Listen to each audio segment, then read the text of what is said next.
Ruben Amorim must go. It's as simple and it's as straightforward as that for me. Welcome back to United Stand, everybody. Like, share, and subscribe. A very, very happy, healthy, and prosperous new year to every single one of you. It's great to be back. It is great to be back. But Amorim must go. I'm not going to change my mind about that, I don't think. I hope I do. I hope Ruben proves me wrong. I hope INEOS prove me wrong. But I think he has to go. And listening to his press conference today, looking at the fact that we may not be buying any new players this month, you look at the dejected, despondent nature of the man sitting there today, and I don't see this getting any better. But this isn't your typical Amorim out rant. With all due respect to anybody that wants him out, I'm not sitting here thinking sacking Ruben Amorim, moving Ruben Amorim on, fixes Manchester United. This, for me, is a futile way to think. To labour under that delusion is an absolute waste of time. But we're going to delve into this in more detail on the show. Do me a big favour to begin with, though, and I've already said it, but get it done. It's free, it's quick, it's easy. Like, share, subscribe, put this across your group chats, and I can't wait to get your views and get your opinions on this as well. Let me all know how your Christmases were also. It's been a couple of weeks since I sat here and spoke to this brilliant community, so can't wait to have a good sit down, a good talk, and a good chat tonight.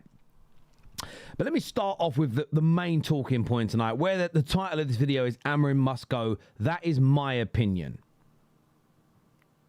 And Amorim must go. Now, do I think he's a bad coach? No. Do I think he has a promising career ahead of him away from Man United? Yes. But he said a few things recently that have stood out to me in a big way. He has spoke about how to make his system, his style, his philosophy work. It's very expensive. It's going to take a long time to build the squad. And he doesn't look very happy with that. I felt reverting back to a 3-4-3 against Wolverhampton Wanderers at home was a bit of a statement. We'd played better in the previous 3 games in patches when we'd gone to 4 at the back, when we'd packed the middle. We looked a little more cohesive. We defended very well against Newcastle in that shape. The attacking elements in the first half against Aston Villa until we lost Bruno Fernandes. The attacking elements for the vast majority of the game against Bournemouth were great. And don't let anybody gaslight you into believing we weren't using 4 at the back even in the first half. That's the shape we took up when in possession. To revert back to that 3-4-3 was almost a protest. It was the stubbornness of the manager, almost like his nose has been put out of joint because he was getting better feedback, better compliments when changing. But listening to Ruben Amorim today, he sounds defeated. He sounds deflated. And it doesn't matter, this is football. In any walk of life, when you see that body language, when you hear that despondent tone, it doesn't end well.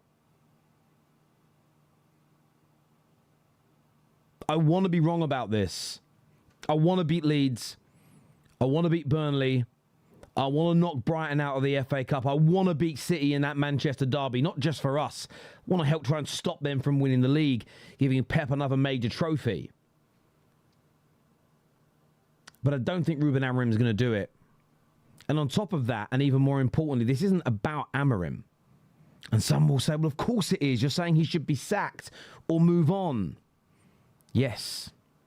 But that's because I don't think INEOS are going to back him to the largest extent. It's the 2nd of January. We've got a squad that is threadbare, partly because of AFCON. Some injuries have kicked in also. We have kids that are seemingly not ready.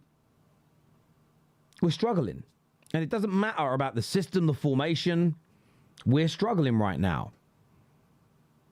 And what Ruben Amorim told us today, and I want to read this to you verbatim, because this for me was harrowing.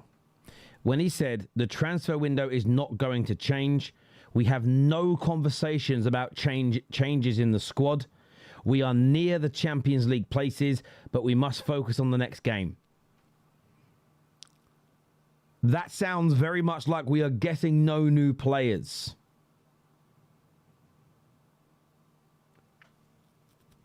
There's a few players out injured who I felt may be back by now. Maybe they are injured. But the cynical part of me says, are they prolonging their injury? Do they want to return? Is there an agenda there? But when I look at things overall, we're winning on average 1 league game a month for the past 12 months. Yes, we've improved in terms of the league position this year. But overall, for me, I don't think Ruben's the guy. But more worryingly, on a far greater level of stress for me individually, I told you all here on the United Stand that I was going to give INEOS time. I was going to give them a couple of years. They've had almost 2 years at the football club, and it's them I've lost faith in. So I'm not sitting here like your typical Amorim outer who will push this narrative, this notion that sack him and bring a good coach and watch us fly. Because the sobering, depressing, and painful part of what I'm saying is that I don't think removing Amorim will improve us a great deal. I think it has to happen. I think there's a potential that he's going to lose this dressing room to a large degree soon.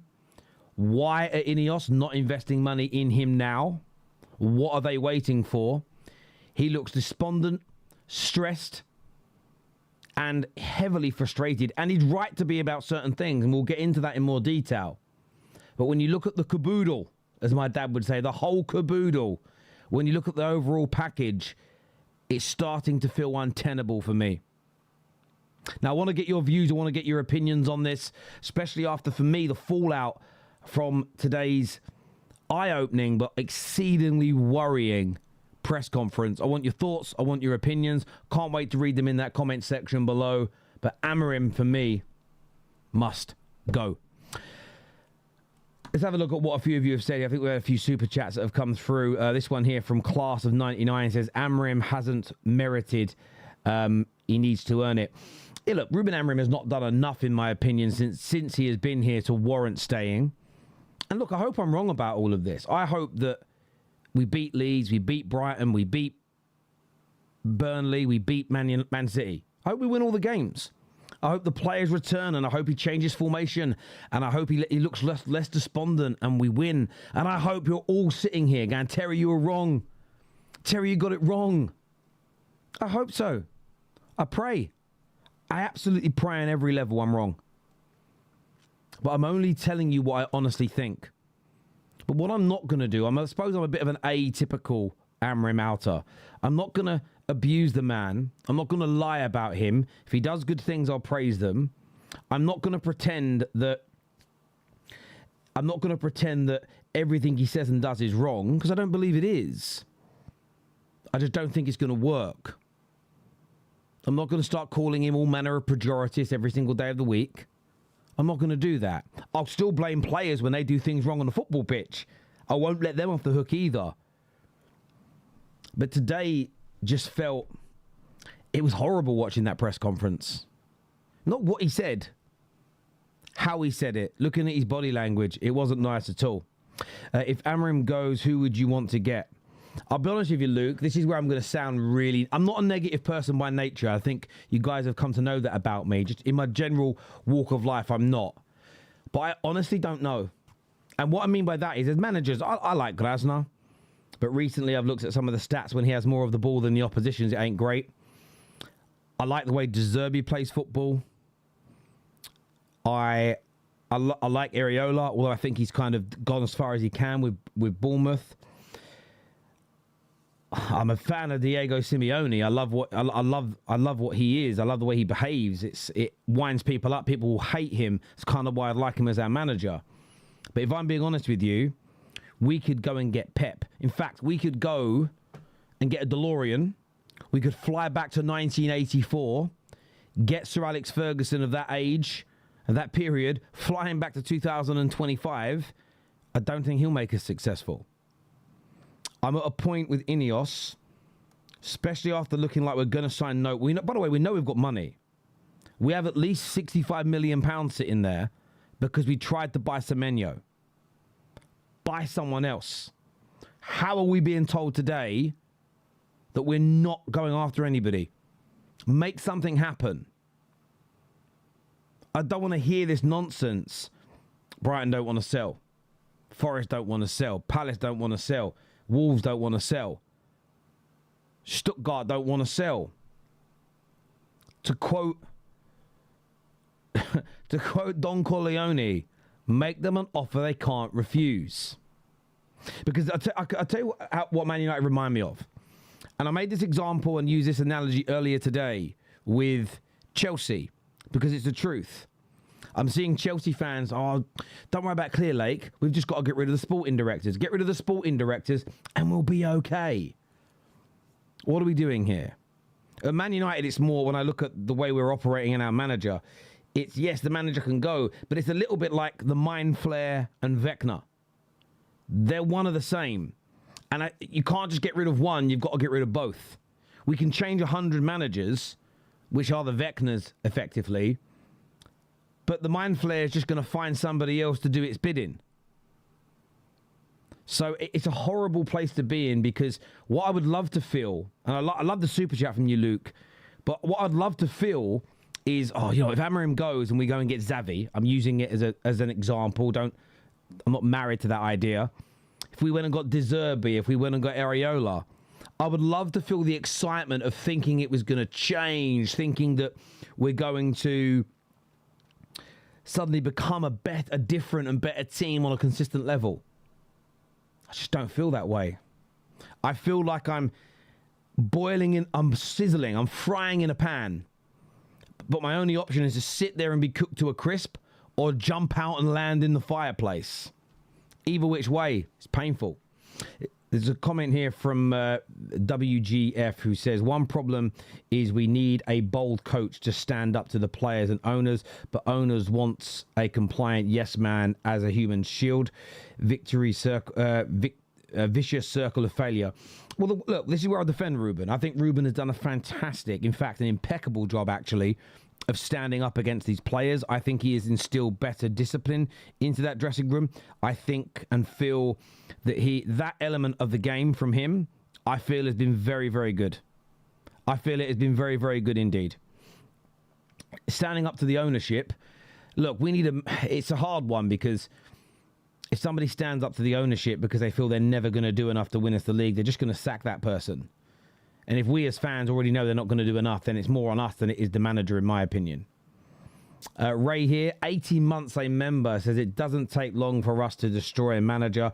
We've not changed one bit. Listen, I don't disagree. I think if we would have done more last January, did what we did in the summer, and right now went, right, we're going to go and get a couple of them midfielders, I think it might be different. But we're not doing enough. Again, I'm not even blaming where we are on Ruben Amorim. That's for the Amorim out toaster people. And if you don't know what I mean by toaster people are people that I call, like, I wouldn't trust them to use a toaster. This is from Gaming, No SK Gaming, who says Amorim took Xerxes off around half-time against Wolves, even though Xerxes was the one who saved us from a loss. He said it was a tactical decision to replace him with the Fletcher kid after 45 minutes. Amorim is a failure. Yeah, I think it was a terrible decision. It's a great super chat, and it was the wrong decision on every single level. It should have been the shape that changed. Dorgu should have gone from left back to right wing. We should have gone to a flat back four. We know where everybody was sat in that position. And I think we go on to win that game. But he didn't do it. He kept the same shape for far too long. Now, again, I want to see the youngsters get opportunities, but they've got to be played in their natural positions at the right times. And he just got it so wrong. That's such a great super chat. I totally agree with you. You want him to do all that with this squad. Do all what? Change the shape that hasn't been working? Yes, I do. Yeah, I do. Do I want him to beat Wolves at home with this squad? Yes. Do I want him to beat West Ham at home with this squad? Yes. Do I want him to not make, with 10 to 15 minutes to go when you're drawing in those games? Do I think it's wrong that my manager takes off one centre-back for another centre-back? Yes. I'm not going to change my mind on that. I think more likely he quits on his own terms soon. Well, this is also it. He may do. So when I say must go, it might be sacking him. It might be that he walks away and just says, you know what? I'd actually respect that as well. If he says, look, I don't want to change and play 4-2-3-1. I don't want to play 4-3-3. I believe in my system. If he thinks, well, I'm just going to go and find a club in Europe that's going to give me the profiles of player I need, I'd really respect it. I'd respect it on a very, very, very high level if he did that. This here from my mother says, dog shit opinion, he must stay. And I hope you're right. I hope my opinion is completely wrong. I hope that INEOS get him the players that he needs. I hope we go from strength to strength. I hope we keep getting better and better. I hope that I'm wrong on every... I don't want to be right. I've got no desire to be right about this. But what I won't do is sit here and lie about how I feel. Would you take Enzo Maresca at Man United? Yeah, I would. But that's because I don't actually think anything fixes us barring ownership change. And I've lost almost all faith in INEOS to get that done. I've lost almost all my faith in INEOS over the course of this season. And it's little things because I felt as though between the manager and the sporting directors, when we decided to not sell Bruno, I felt we'd see a lot more of Kobbie Mainoo in the middle. I thought we'd see a lot more of Kobbie Mainoo playing in central midfield. The fact that he's barely been used, the fact that we've seen Bruno Fernandes used in a position that makes him so much weaker and so much less effective in the side. He's been creative because he always will be, but dribble past 25 times. The fact that that's all happened and INEOS are allowing it is crazy. Now, I know some will push back and say, but we can't have ownership who picked the team. No. But there needs to be an understanding here. Bruno Fernandes is not a deep-lying midfield player. The fact that that is where we've got him playing is just a massive concern. Emily here says, do you mean Amorim must go now or in May? The guy looks lost and probably needs to go somewhere for his own sanity. Listen, I think now, if I'm being honest with you, because I agree with you, Emily. I looked at him today. I felt it for a while, but I watched him today and he looked so angry, so despondent. And in my lifetime and in my own personal, it's a great point you've made. In my lifetime and in my experience, when you start to see people look like this in their job, it doesn't end well for them. It doesn't end well for their subordinates, their staff, their team, whatever job they're in, whatever industry. And the most important thing, it isn't good for in our case, fans, but in a business sense, it isn't good for the customers. These things don't end well. Black Wolf says, shout out Terry. Terry, stand on your square. Don't let these cornballs troll you in the trap. Oh, listen, bro. I'm not intimidated by what anybody's got to say, because I understand when you say Amorim must go, people think you're an Amorim out. I'm not an Amorim outer. I'll be blunt, and I don't really care who I offend. I don't like Amorim outers, and I don't like Amorim inners. And I'm going to define for you what I mean by these two groups. So the Amorim outers, everything's his fault, barely given any credit, wider issues that the club ignored, and they push this, but they may say it directly or they imply it. And the people that imply it but don't say it directly are the biggest criminals here, is they imply that once he leaves, we'll be okay. And I think this is one of the worst and most ill-advised messages Man United fans can give. Then you've got the Amorim inners, who are often just as toxic and just as nasty and just as icky, but they do it through the guise of being positive. They never fault the manager. Nothing's ever his fault. Give him time, give him time, give him time, give him time. All the mistakes are being ignored, and every other facet of the club is blamed, barring the manager. And I don't like either group. I don't side with either group. And the way I look at these things in life in general is I look at somebody's solutions and rationale more than I look at what they're trying to achieve and do. So if somebody says Amorim out and then explains why and who he'd like to come in, and they're over, I might go, do you know what? I agree with you. They might say Amorim in, and I might go, do you know what? I don't agree with him staying, but your logic is sound, and I can't argue with it. But I might actually agree with someone. Someone might say Amorim out, and I go, okay, I agree, he's got to go. And then they give me their reasoning, they give me their rationale and who they think the replacement should be and how that's going to fix us. And I might go, I'm not siding with you. That's crazy. We see this in politics, right? Someone might say, I want to make sure that every child in the country has free school dinners.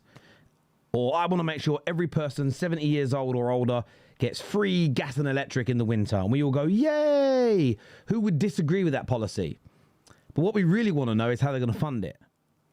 Because if they say, that is actually what we care more about than the good bit. We want to know how you're funding it. Is that going to impact my back pocket? What cuts are you making elsewhere? The solution is key. So I try not to sit in these very banal, simple boxes of inners and outers. And it's, well, you can be an outer eye, you can be an inner I have more in common with than an out, someone who wants him out, who I think is talking absolute nonsense. So it's about the conversation more than anything else. And yeah, the audience can't intimidate me on that. And most of them are actually agreeing with a lot of what I'm saying, so I'm not worried about the trolls. This here from a member, that is from Mike, who says, I hope you don't want Maresca either then. Doesn't matter who the change is. If they had their team correctly, if they had the team correctly, what do you expect to happen? Now, listen, I agree. My biggest rationale for the manager going is I think he looks despondent. I think he looks disillusioned. I think he looks unmotivated. I think he looks lost and frustrated, and it's going to get worse. So I want him to be moved on. I'm not sitting here and completely blaming Amorim. I'm not one of these individuals who feels that we are where we are because of him. I've said this, if you go to my channel, The Football Terrace, and go back as far as sacking LVG in 2016. I said the same thing then as I'm saying now a decade later. Just sacking the manager doesn't fix us. The problem is with what I talk about with Man United, it isn't sexy. It's not the low-hanging fruit that people care about. The media only ever really talk about our ownership and structure in some transfer windows or when the news about the debt comes out. Everybody just thinks, get the right manager, we'll be okay. And what I've said every time is if the infrastructure isn't fixed, if the squad building doesn't improve, if we don't continue to sail in the same direction and try and build some stability and some continuity as a club, we'll get worse every time we sack a manager by the end of that new coach's cycle. And that is what has invariably happened. So if Amorim does go, will I take Maresca? Potentially. But the manager has to fix what we've been scouting and the players we've been buying. We can't change direction again. We can't have a manager that says, yeah, I don't really fancy Mbeumo and Cunha. They're not my cup of tea. We can't have a manager that comes in and says, yeah, listen, Yoro and Aiden Heaven, they're just not for me. If we do that, we're finished. We are finished if we do it. Let's go to some more of your comments that have come through here. Some great stuff in the chat. I'm loving the challenge. I'm liking the agreements. Of course, I was like an agreement. Gaz here should have sacked him and the players after the loss to Spurs in the final. Disgraceful, mate, is what Gaz says here. And yeah, listen, I was still willing to give him time then. I was still willing to see what the squad would look like after the summer. I didn't mind not investing too much into the midfield because I felt that we would play Kobbie more in the middle. And I do think if Kobbie had been given much more game time this year, I think we'd be in a better position. I feel that if the manager was going to adapt and changed the shape a little sooner, plus gave Kobbie more game time, I think we'd be in a better position. And maybe there'd be a little bit more hope. And you'd go, do you know what? I can see what we're trying to do now. Well, I'm getting to a point where I don't trust him. I'm getting to a point where I think, how come you're making the adjustments at home against Newcastle and away against Aston Villa, but you didn't do it when we're playing at home against 10-man Everton? There's something about that scares me. There's something about it that says, I'm going to try and keep winning with my philosophy and my shape and everything the way I want it to prove it works, rather than trying to make Man United better, trying to persevere. That's where you need someone to have an element of pragmatism about them to go, do you know what? I'm going to make an adaptation here. I'm going to make a slight change there. And by the way, when we changed shape in those games recently, we didn't play a different brand of football. I don't like the arrogance of it. Emily here says, Amorim's mistakes aside under Glinios, we have got we have got worse. Even if we finish in a European spot, 2 or 3 teams aside this league, flatter to deceive. The board saying we need no January signings is a joke. Yeah, I agree. Emily, I totally agree with the January signing part. And that's what I don't blame Amorim for. Amorim is going to want new players. The one, again, where I'm going to defend Amorim here, and hopefully this applies an element of balance, and you see I'm not one of these weird, freaky Amorim outers. All managers need new and better players all the time. A lot of football fans do, when they don't like a manager, they do this whole, oh, talk to me about all the players that is improved. We still have an average squad. We are still a bang average squad. We really are. Because yes, we currently sit like 6th in the league, but we could lose our next 2 games and sit in the bottom half. It's very, very close, right?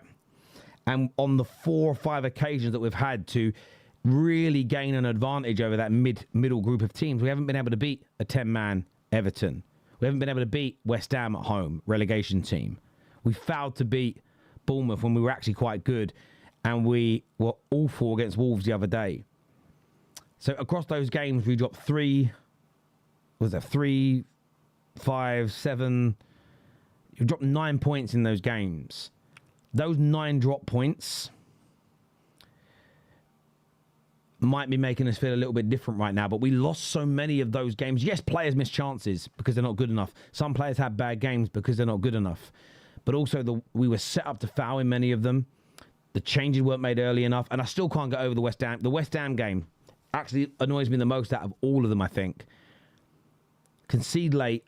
You got 7-8 minutes of normal time left, plus injury time, so about 15 minutes. We've got Shea Lacey on the bench, who's a young, exciting attacker, and we take off one centre-back for another centre-back. We didn't even take a centre-back off for another centre-back and just go long ball to him in the box, right? I can understand that. Yeah, I can't. It's terrible. But now we're saying we don't need more players. And the manager's probably sitting there going, but I do. And I go back to my original point. Because I have a habit sometimes of starting a point, I go off, and then I come back to it. But I'm going to go back to it a little bit quicker. Sir Alex Ferguson he didn't get United back to the peak of its powers by coaching and training the players he inherited. Pep didn't get City to be Centurions and treble winners and 4-peat winners by just coaching the players that he inherited. He didn't. Klopp didn't take Liverpool from a team that fouled in every Premier League season ever to winning the Premier League by coaching the players that he inherited. What he did is have FSG buy him player after player after player after player. A handful we kept, but the vast majority were new players by the time he started winning all the major trophies. So I'm not going to suddenly say that Amorim, just needs to get more out of what he's got.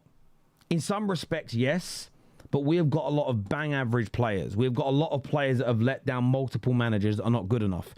And as much as he might be able to get a little more out of some of them, overall, we should still be getting new players.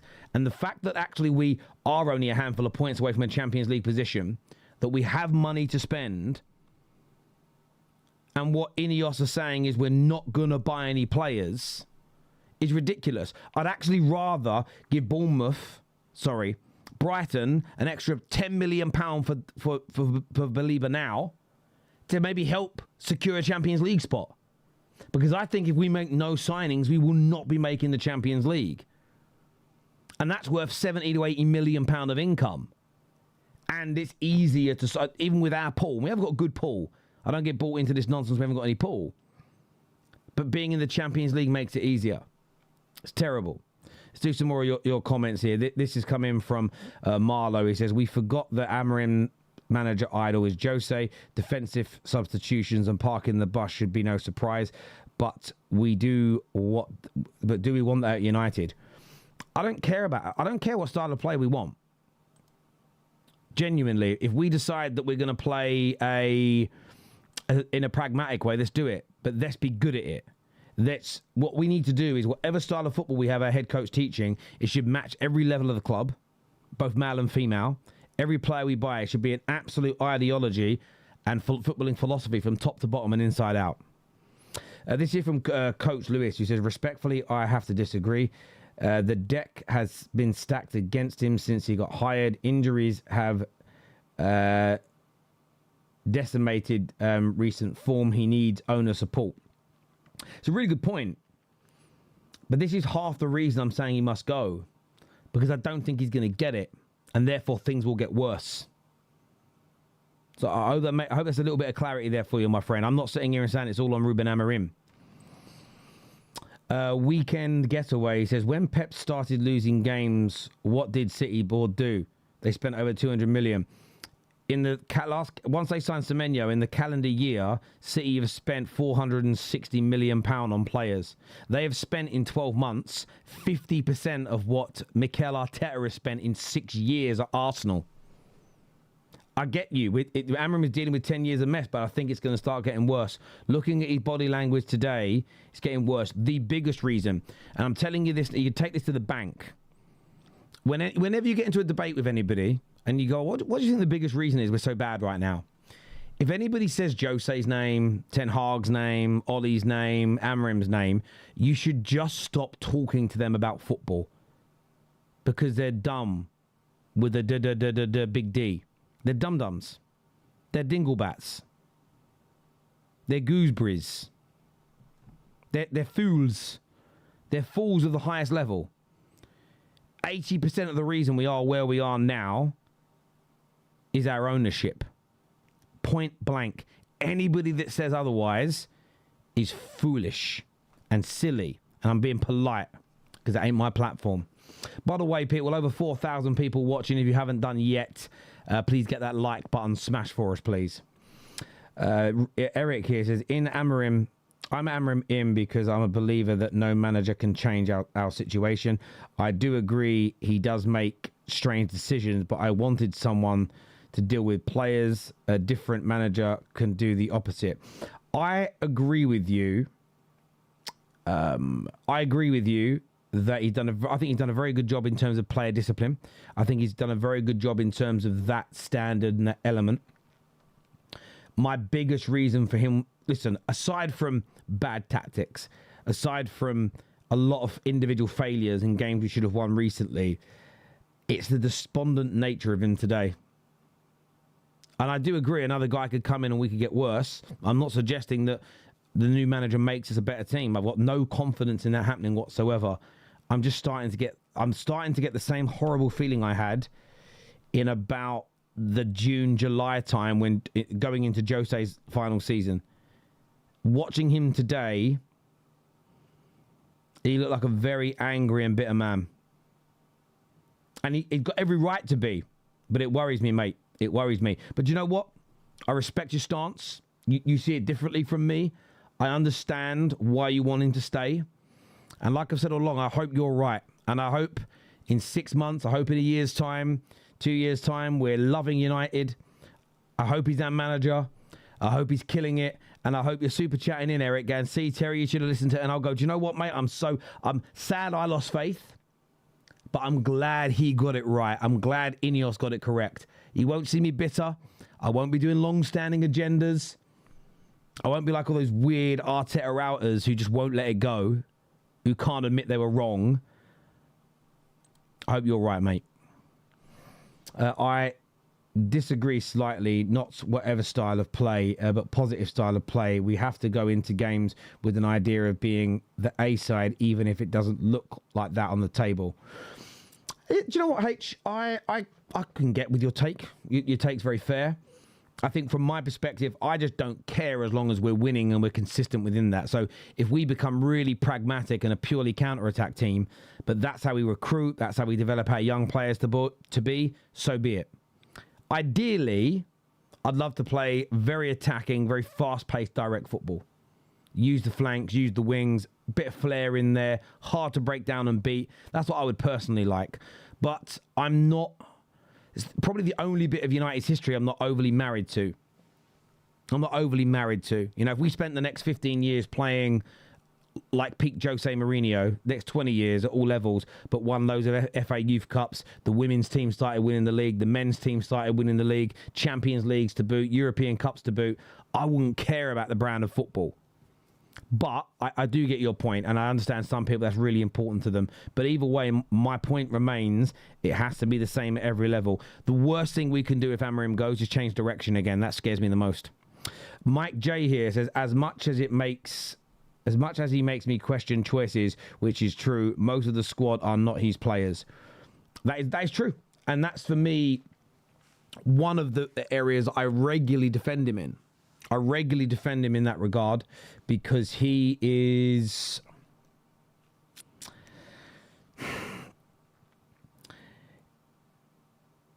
I regularly defend him in that area because I think we've got an average squad. I think we've got 5, 6, 7 players maybe that I look at and go, I don't mind them staying for the next 2 to 3 to 4 years. But the vast majority of players, I think we need to upgrade on. So I agree. The problem is this. So this is where it goes beyond that for me, Mike. I think it's another 2. We're not moving at the right pace to fix the team in the 2 to 3 years I was hoping for. We're too slow. We're going to buy nobody this January. I think the manager's getting frustrated because where some of you are probably right, and I agree with you, if we went out this January and we bought Baleba and Stiller, I think we start winning more games. But we're not going to do that. And the manager's going to become more despondent. He might fall out with some more players. He's already kind of having these arguments with the press. And I honestly, in his frustration, I think he went back to a 3-4-3, almost in protest internally. Because of everything else that's going on. And it's led to another defeat. And we're going to end up finishing the league. I think we're going to be disappointed. And then they're probably going to sack him anyway because they set a goal of European football. And then it'll just feel like a waste. And for me, I'd rather buy the players. And then if he fouls, you sack him. But at least you've got those good players for the new guy. It feels a little bit like, well, we're not going to get you the new players yet because we don't know if you're going to achieve your goals. And that tells me we're going to change direction if we sack him. And then some of you will go, then why do you want him gone if we'll change direction? I'm not saying, what I'm giving you isn't a solution. I'm basically giving you a painkiller for a brain tumor. The brain tumor is the owners. I feel like I'm stuck in a dark room with no way out. I love that some of you are still really positive about the manager. I wish I felt that way about him. Some of my feelings towards him are him. Some of my feelings towards him are that I think the relationship with him and the ownership is going to become grim. And I think that's going to reflect in the way we're playing. Even worse. And I hope I'm wrong, man. I hope you guys are right. I hope some of you positive people in the chat are correct. If Ruben does go, I cannot see anyone willing to take on the manager role as it becomes a poison chalice. Well, maybe that's what we need, though. If all we can attract is Liam Rosenior, then maybe what we then become in a position to do is, as fans, maybe we protest a bit more. Maybe we do a bit of a boycott. Maybe by next summer we can organise it where we boycott the launch of the new kit so no one buys it, or millions don't buy it. We start to impact the back pockets, and maybe they're forced to sell. Maybe. Doubt it, but maybe. What's the best team that goes for Amorim after this stint? That says it all. What's the best team that goes for Amorim? What club would come in for Amorim? I don't know personally. I haven't really spent any time thinking about that to give it a educated answer and response. But I'm sure there'll be teams across Europe that are willing to give him a chance and an opportunity. This here from F Boogie, who says, when is the last time a manager was actually allowed to play their style of football and sign the players needed for their style? INEOS out. This is why for me, above and beyond the manager. See, maybe the option for us, if we're not going to ever let a manager build a complete squad, is to go after people like Antonio Conte's. And hear me out on this. A short-term manager, maybe we need to start looking at short-term managers that can just squeeze every ounce of goodness out of whatever they inherit for a 2-year period before we need somebody else. If we're never actually going to build, whether it's for a manager or it's a club-wide philosophy, if we're never going to truly build a squad that is built in the image of a certain style of football that we hire a coach for, then we just need to go for managers that are good at getting the best out of what they have. And I don't think Amorims and Ten Hag's are those individuals. They want a certain type of player. Amorim, the Ten Hag situation was an even bigger mess because he never implemented that same style. Weird one. Don't want to go over it again. So, yeah, again, like I've said already, mate, I feel lost because I think the club's lost. I feel like I'm in the upside down, but I don't have any friends to rescue me. I'm sad Stranger Things is over.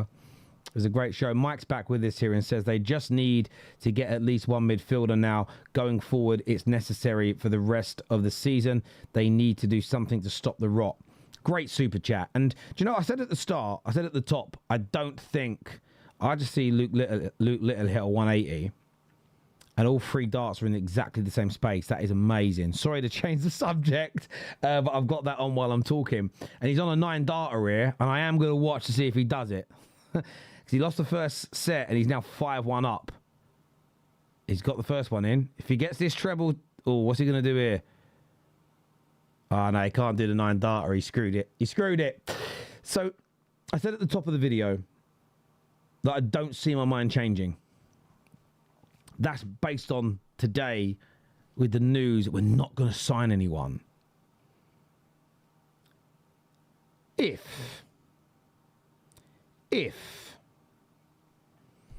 we were able to, or we changed our minds and we went and bought Baleba,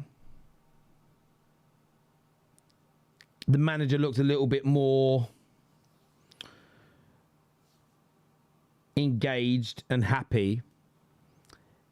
If the manager does adapt his system, it does change, then maybe I'll sit here and go, do you know what, Mike, and many of the other super chatters tonight, and many of the viewers tonight, and go, do you know what, you guys were right.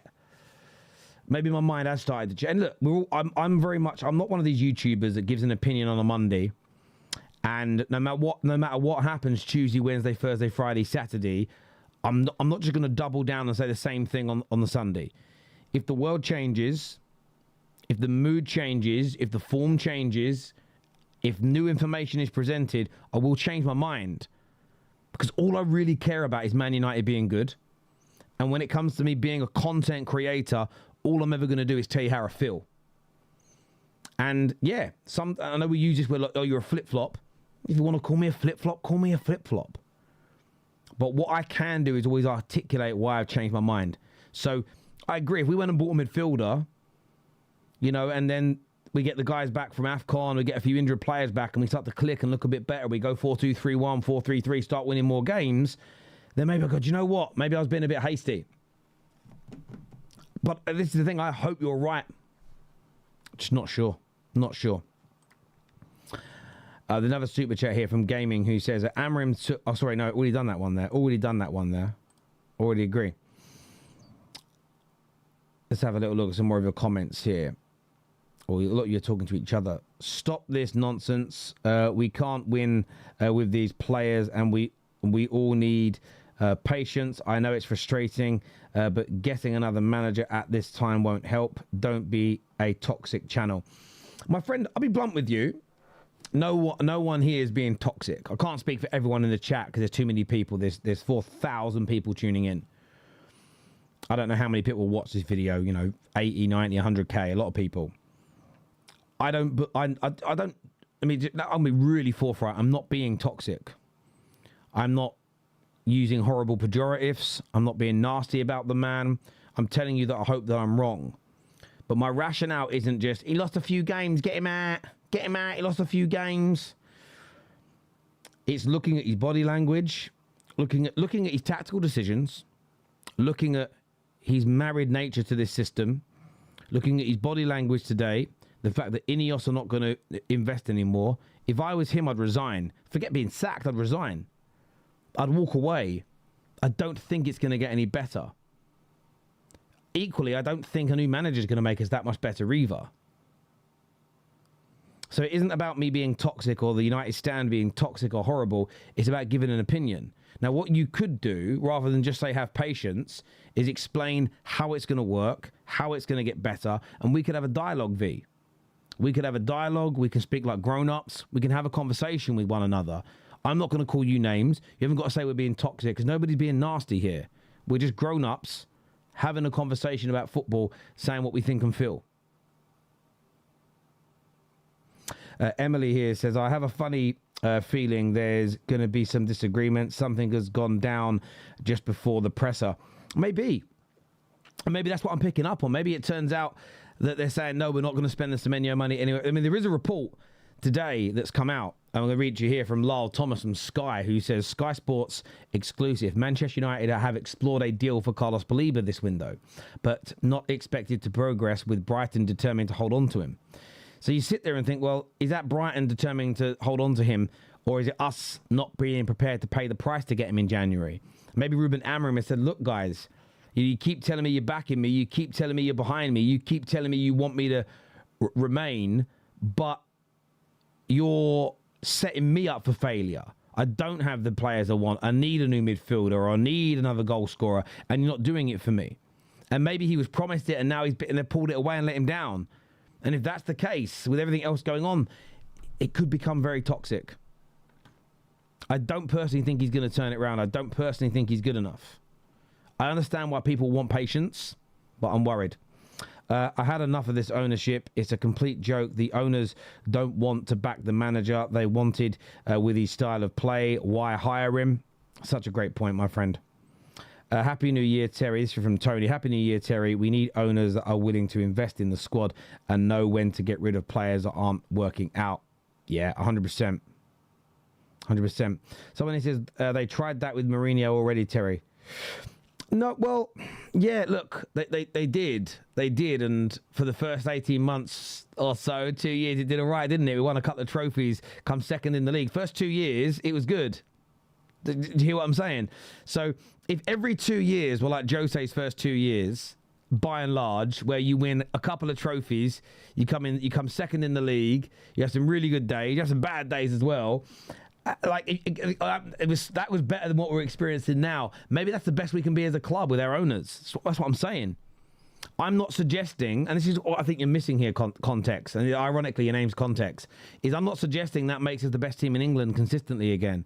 What I'm saying is maybe that's the way we've got to go, because if we're never going to build a squad that's capable of having that consistency, if we have managers that need that consistency to be half successful, we're just going to be stuck where we are down here. As much as I didn't like that approach, did I miss your super chat, bro? I'm sorry, I'm going to try and find it now. Tony here says, until we have new owners, the cycle will continue. That's the best thing anyone said all day. Well, no one said anything better than that, I should say. Let me go here. F Boogie. Have I missed it, mate? I'm sorry if I have. It's because I don't have access to the back office of this. Does that make sense? I'm very sorry I missed it, my friend, because there's a lot that came through. I apologize, bro. I'm very, very sorry. I didn't mean to do that. I'm sorry. I apologize.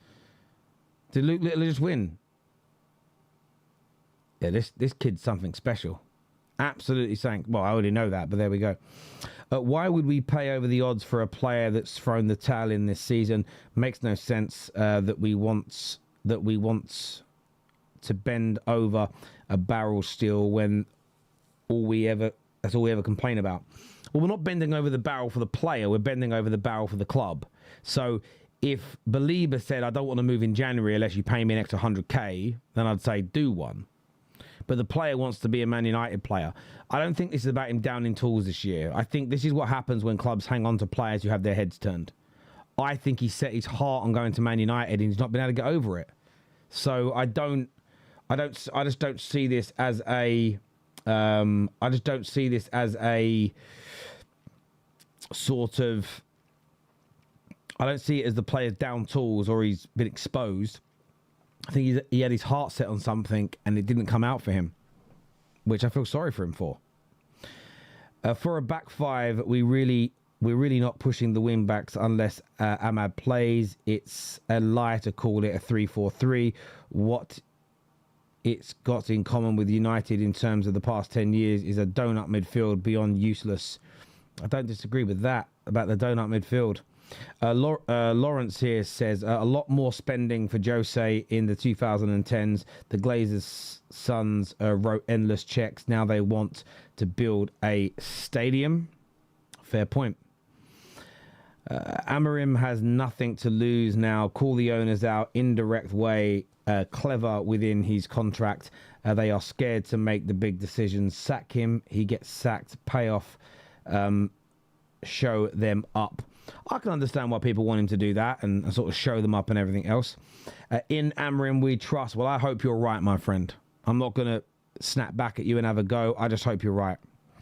Get Emery in now. Play 4-3-3. Spend 100 million on Anderson. Then start. I can tell you this now. Unai Emery would, with the pressure that we as fans put on, that the media put on, Unai Emery would crumble at Man United. He would absolutely crumble, in my opinion. Listen, I think he's done a fantastic job at Aston Villa. I love what he did at Villarreal and Sevilla. I think he would crumble into... You know when Thanos snapped? That's how everybody would look. That's how he would look 6 months in. Ronnie Ledge here says, I think January or the summer, Baleba will play for United. I hope it's this month. And again, I hope that I can come back to this video and come back to this stream in a few months' time and go, oh, I don't know what I was so worried about. I don't know what I was so panicked about. Oh, I can't. Actually, it turned out really good. Oh, I'm so glad you guys sort of like straightened me out. I'm so glad you guys are right, man. I hope. I pray. I hope you're right. I really, really do. I don't want to be right. But it feels ominous to me. Mike's back with us again here. He says, we won't win much if we hire someone and then don't back him completely. As much as Amorim makes stupid decisions, playing people out of position could be down to the fact that they will not sanction a purchase. Look, the playing people out of position thing, I mean, again, I think people blow that out of proportion, really. Bruno's the big one for me. Ahmad isn't being played out of position. Oh, he's not a wing-back. Amorim doesn't want his wing-backs to play like your conventional wing-back. They're his wingers. That's how he wants it to operate and work. If you actually look at the heat maps of Semenyo and the heat maps of... So I saw someone go, oh, look at Ahmad now that he's with Ivory Coast. It's so much better. I looked at his heat maps. They look identical to when he's at Man United, but he's playing on the wing out there. They're the same. It's relatively the same role. It's this... it's the right profiles for it. And I didn't mind us putting all that money into the attack in the summer. If Šeško hasn't gone well so far, let's be honest. If Šeško had gone as well as the Mbumo and Cunha deal, he might have scored an extra 5 goals by now, 6 goals, and we'd have an extra 6 points, and we'd feel more comfortable. But I look at it and go, well, now's the time, irrespective of whether he worked or not, improve the midfield, and we're not going to do it. According to what Amorim has said today, we're not going to do it. That, for me, is worrying beyond belief. Worrying beyond belief. In fact, it has me somewhat panicked. Terry, in my opinion, you are so wrong, and I don't think you appreciate what a dangerous narrative you are promoting. Of course, he's dejected. You need to get behind him. I wouldn't call it a dangerous narrative. I think that's a massive exaggeration. I think there's nothing I'm saying that is dangerous or harmful. I'm giving you an honest opinion. I think he looks disengaged. Yes, I can get behind him and go, come on, guys, let's support him. I'll cheer him on every game. I want him to win. If he wins, I'll praise him. I won't be running agendas. So in that regard, I'm behind. And this is why it's hard for people to fathom, because social media has created this polarizing nature of, oh, you want a manager to go? That means you ain't backing him. What do you mean by backing him? Do I want him to win every game? Yes. Will I cheer and sing and celebrate if he wins games? Yes. If it turn out to be, I don't have an agenda against him. I don't have a personal gripe against him. I'm not going to be overly nasty about him. Maybe in the moment, when you're watching a game, we can all be guilty of that. But I'm talking about the fact that he looks dejected. He hasn't got it right tactically for the first 12 months. He looks dejected. He looks angry with the media. And now it looks like INEOS are saying we're not going to spend any money this January. I look at that all together, and I say, if he resigned tonight or was removed tonight, I don't think that's a bad thing for United. The painful bit is I don't think the next guy improves as much either. I've already lost faith in the next manager.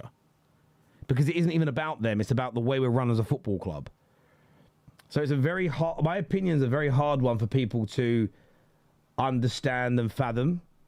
Because a lot of United fans, content creators, lie. They always try and present our problems as very basic and very simple. And then it starts, get rid of Pogba, watch us fly. Sack Jose, watch this squad now go and win the league. Listen, once Ten Hag's gone and we fix the hole in midfield, we're gonna go to the next level. There's so much more to fix than that. So I'm not pretending it's easy. But at the same time, I've got a very bad feeling about this. And no disrespect, Tracy, I appreciate your opinion. Thank you so much for sharing it. But I'm not going to sit here and suppress what I think just because some people don't like it. It's not what I'm going to do at all. I'm not going to do that. Let's have a little look here. The manager with a brand new system and won't buy players. The next manager, whatever the system, will still have to use Shaw, Delo, and Ugarte. Can't win like that. Oh, yeah, I don't disagree. I don't disagree. But then, because I feel like the circumstances are becoming toxic and a bit horrible and nasty, do you know what I want to avoid? I want to avoid Amorim getting how Jose got. I don't want it to go that way. And I've just got an horrible feeling after today. I take my dog for a walk, and it's my quiet time for the day. And I was over the forest near my house, sitting by this little lake where it's all frozen. My dog likes getting out on the frozen. It's not very deep, so he can't get hurt. He goes out on the frozen water, and he likes biting holes in the ice. He's a big dog. And I don't know why I need to tell you that, but he is. And I was out there. Then I listened to the press conference when I was out. I normally don't do that. And normally I'm very happy on my walks. But listening to him and watching him, I felt so sad. And I've just got a horrible feeling, my friend. I really do. Mike's here and says, we won't win much if they... Oh, sorry, already done that super chat, Mike. Thank you for it, my friend. It's me. He says, scary thing, the world fan base could crowd share, double the club's value, and still the Glazers would not part. No, because the sad part is they know the value is going to keep growing because fans will keep going. And that is the real sad part in all of this. It really, really is. Maybe the United board have realised that Amorim is not the man, hence not backing him, and will sack him come May. But that's also part. But what worries me about that is it tells me we're going to go in another new direction, and that actually makes me more fearful. Because if we're not going in a new direction and we're going to hire a manager who wants a similar profile of player and we're going to continue in that same fashion, then we shouldn't wait till May. Just buy now. I'm not against, even if I don't think a manager is going to make us better, I'm not against buying better players. We should always be looking to improve the squad. GT here says, I want to play Man United again. League 2, hopefully. Will beat semi-pro Western Supermare in the FA Cup, but they will give us a better game than you lot will. Yeah, look, we're open for that banter at the minute, and we deserve it because we've not been very good at all. Look, I want to thank each and every one of you for tuning in this evening. Before you go, like, share, and subscribe. The United Stand, obviously, we'll be back in the morning at 10 a.m. I'm not too sure about the afternoon shows and everything else tomorrow because there's football on. So Mark's probably on That's Football. Of course, Sunday will be a big day because of the match day element against Leeds United as well, which will be an interesting one. But look, I want to thank you all. I want to say take care, goodbye, God bless, and we're going to see you all